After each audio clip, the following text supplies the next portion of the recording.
What about lending stuff? What about helping out others? Aren't you a good person? You're not willing to help those in need? Oh, that is very bad. Guys, welcome to the channel, The Modern Survivalist, and this is actually a great topic, a great question that I got from my Spanish audience. Yes, my other channel about survival and preparedness is called SupervivienciaModerna in Espanol with 239K subscribers. Guys, if you haven't subscribed to the English channel, look at these guys. It's much younger. The channel is a lot years less than the English one, and yet the amount of subscribers is noticeable. That says a lot. I really do appreciate that, but I also appreciate you guys, especially if you take a second and subscribe.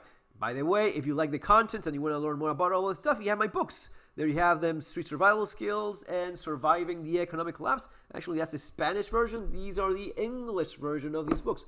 Going through that stuff in Argentina, lots of lessons and skills to learn and classes and a bunch more available there for you. And the Spanish version, keep in mind, is a lot more expensive for anyone buying it, especially across Central and South America. It is easily 2-3 times more expensive, and they still buy it. Why? Because everyone in Latin America is super wealthy? No, because they understand how valuable the information they have is to them. The people that have gone through the exact same thing I have, they still value that so much that they're willing to pay that much. For you watching this in US, not even shipping. It is free shipping with Amazon. So yeah, don't miss on that. So the question that I got is related to, well, it's all in Spanish, but basically, let me translate this very quickly. Is, hey, what do you do about sharing things? What do you do about people that need, hey, I need a flashlight, I need this, or I need that. Hey, anyone has a knife? Anyone has scissors? Yes, I have a tiny pair of scissors here in my Victorinox or my Leatherman. And oh, all of a sudden, you're the cool guy that has things that are needed.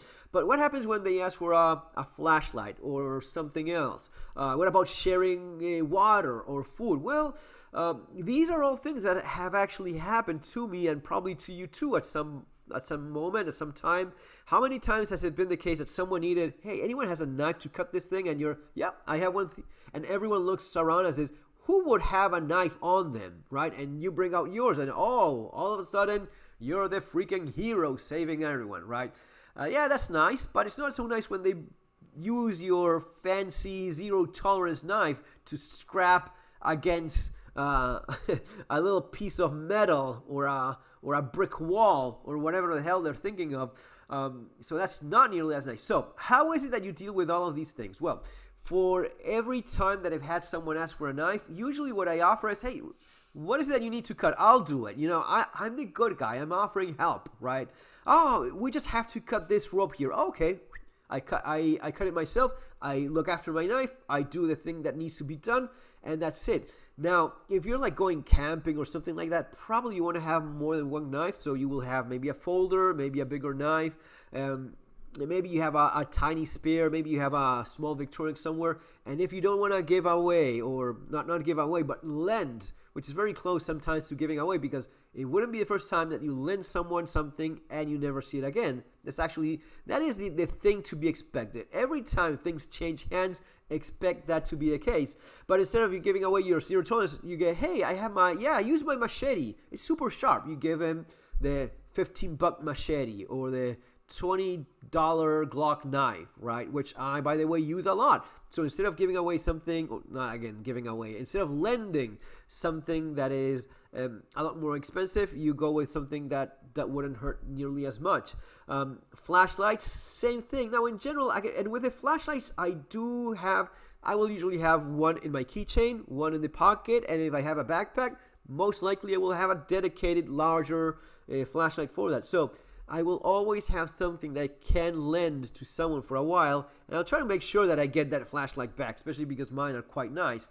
You can have something more affordable. Fortunately, there are lots of, and you know what? I'll leave a few links below of some spares, some of those things that you can have a bunch of them and they're still useful, and you can maybe not super expensive, but very useful for, yeah, you know, here you have a cheap Olight or Phoenix. It's not, or True Night flashlight, which I have a bunch of. It's not expensive, but it's still quality, works well. But if I lose it or someone else loses it while I lend it to them, it's not going to hurt nearly as much. Victorinox is a great example of, yeah, nice little pocket knife. You can lend, and if it gets lost, 20, 25 buck knife, not that much of a big deal. What about sharing things like food and water? I've actually been in a situation where we were riding bicycles in a road in Patagonia. It's called the Seven Lakes. So you would assume there's a lot of water. Well, yeah, it turns out that you have to cover a lot of distance between those 7 lakes. Beautiful, but yeah, it gets very hot, and there's not as much water all over, especially if you didn't plan accordingly. Now, I was going with a friend. We had planned on where we would be, topping up our bottles, so we knew. But all of a sudden, we're in the middle of the road, and we see a couple girls with big backpacks. Obviously, the first time they went backpacking anywhere, and they were completely dehydrated. They were like just signaling for us to stop. Right, as if they were stranded in the fucking ocean. Water. They had run out of water. They had horribly miscalculated how much water they needed, and they were, I'm not kidding, it's weird, unless you actually seen it, someone desperate for water. And my friend and I, we both had water. We didn't have a ton of water, so we gave them water. We told them where they could find more. And they were super happy about that. But that's the point where, well, I actually kind of need my own water too to get to my next spot, right, where I'm gonna be getting some more. So that's always a good reminder of, you want to have extra. You want to have 20%, 50% more. Doesn't hurt. Water is definitely one of the things you don't want to be running out of. The same person mentioned snacks. With snacks, I mean, most of us, we can go by with skipping a meal. So breaking a sandwich in half, it's not going to do anything to you. Water is no joke. Water is, you can't afford to go for, especially when you're exercising, summer, hot sun, hot weather, right? Just a lot of sweat. It could be hours that you just will not make it if you don't have water in very extreme conditions. Usually for a couple of days you will get by, unless it's very extreme desert-like condition, which you're just frying under the sun. But water is no joke. Water is a lot more sensitive than food. Food you can get by no matter what for a few days for sure. Water, it will depend. And yes, the more you sweat and walk and lose that water from your body, the more you will need it. So what is that you should be doing? Should you be and in terms of giving out food, is the kind of thing that the food is the kind of thing that in this sort of situation you will see people looking for food in the trash, right? You will see, it's not just the crazy hobo that is looking for half a burger outside the McDonald's. No, you're looking at people that once had jobs and there's none to be found, and they are struggling, and they end up eating out of the trash with their kids. It is fucking horrible, but it does happen. I've seen it, and it is one of the worst things you can see. And yes, there can be worse. Unfortunately, we're seeing quite a bit these days in this crazy, insane world that we are. But damn, seeing people go through that is not fun. One of the things you will see if you end up going through this is, sir, do you have any food? And it's going to be kids. And that's where, unless you're a damn monster, you try to get whatever you can.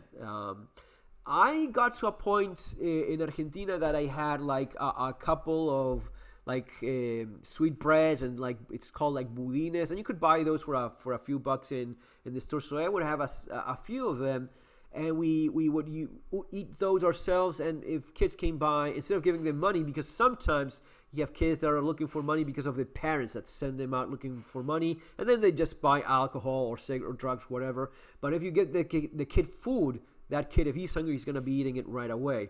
So I would have a few of those, and whatever you could give, anything, I think that's the right thing to do, helping people out, especially children when there's such a need. So yeah, that's something that may end up happening. Now, if that's basically a daily thing, I don't know. Can you sustain that? Can you have that kind of of expense all the time? Maybe not. I have no idea. But it is something that could end up happening. And this is the same thing of how do you handle people asking for stuff? How do you handle people, hey, if something goes wrong, I'm going to your place. And that's the moment which don't you dare. Well, avoid that in the first place. Loose lips sink ships, so shut the fuck up. Don't share this kind of information with people that may end up doing that. You know, it's probably going to be the kind of thing you only talk with like-minded individuals that are on the same. I mean, I don't even have like people like that in my, that, oh yeah, we'll go to your place. No, that's it's going to be either that you don't have those people, or it's people that don't need to do that, right? Or they may be telling you, you know what, if this happens, we can all get together in my place or in your place or where. So something on like the same level where you can help one another. Oh, or I have this, you know, I have this this farm, but I don't have weapons. Do you have guns? Yes, yeah, sure I do. Okay, you coming to my place, right? Yeah, sure, depends. If that's something that would work for both of us, why not? But always keep that in mind, that it's gonna be something where there's a mutual benefit. If not, you're just being taken advantage of. And then how much can you give before you have to say, no, we don't have food for all of us for that long? Then yeah, that's going to be a tough conversation. Even better if you don't have it in the first place. So, you know, just keep very hush-hush about these things in general. And I know it's ironic, given that I'm just posting this on YouTube, but I try to keep that within the within the circle of people that I can trust, and hopefully not have anyone, oh, you're the guy from, oh yes, no, you sir have me confused with someone else. I'm much better looking than that individual crazy survivalist online. Yeah, that sort of stuff. And last one, oh, you know what, I'm super scared, can you give me one of those? No. Most likely the answer will have to be, unfortunately, no. And again, this is the kind of thing that will probably happen, and that's the moment in which I really can't. Oh, but don't be an asshole. Why not? Because you don't have a gun permit. Do you need gun permits where you are? Maybe you do. Maybe you don't. But even if you don't, is this person that you're giving a gun to, are you gonna be responsible for what he legally does with that gun? All right, good luck with that. Are you morally willing to deal with that person getting hurt because of that tool you gave them that he was not trained to use? And talking about that, guys, it is crucial that you get qualified training from a good instructor, someone that knows what he's doing. I always mention this book because here I do have chapters on some of the basics that people learn in classes, like I was taught in different countries, teaching the same basics on safe administrative handling of the gun. At the very least, we're not looking for any fucking John Wick out here. No, we just want someone that will not shoot themselves. And let me tell you that most people that think they're good, or they think that, oh, I hit the bullseye all day long, well, congratulations, but that's not the issue here. Here we're looking at people that can keep that thing pointed in a safe direction, finger off the trigger guard in moments of high stress, when you're scared. That doesn't come around that easily. People react in all sorts of ways when they're scared. And you probably do not want to give someone, maybe it's legally not within what you can do because it would be completely illegal. So do check your local laws. Sometimes there's no requirements, sometimes there's no license or permits, and sometimes there is. Sometimes you need a permit or license to buy and own a gun. Sometimes it's the case that if the person does have a permit, you can lend them but hey, if he has a permit, he probably has a weapon already. So, but just handing over guns to people that are not, and yet at the same time, it's also something that I've addressed in previous videos about, well, a revolver is very simple to use, and I don't know your reality, your situation, your network of friends and family. Maybe you have a family member that's always been super anti-gun, and all of a sudden, we're very scared because we got broken into, and this happened, and now I cannot sleep. Can you please lend me until I go and buy? I can't tell you either way. I will tell you to check with the law in terms of if you can or cannot. And then in terms of how much are you willing to risk it, I mean, yes, a revolver will be pretty simple to explain someone how to, operate. The manual of arms is super basic, so it would be ideal for someone in a desperate, last resort self-defense situation like that.